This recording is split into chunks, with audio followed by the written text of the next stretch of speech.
PDIP merespon tudingan Partai Kebangkitan Bangsa atau PKB yang menyebut partainya ingin memisahkan Presiden Prabowo Subianto dengan Presiden ke-7 Joko Widodo. Ketua DPP PDIP Deddy Sitorus menyebut partainya tak ada urusan apapun dengan kedua sosok tersebut. Deddy menyebut apabila Prabowo pisah hubungan dengan Jokowi itu karena sudah beda kepentingan. Selama keduanya masih memiliki kepentingan yang sama, Deddy menilai keduanya pasti masih akan bersama. Sehingga menurutnya bukan karena pengaruh pihak lain.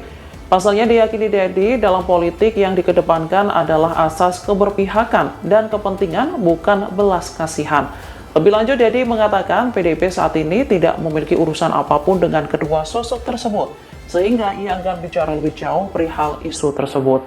Sementara itu, Deddy juga turut memberikan sindiran kepada PKB yang menduga partai yang dipimpin. Download Tribun X sekarang, menghadirkan lokal menjadi Indonesia.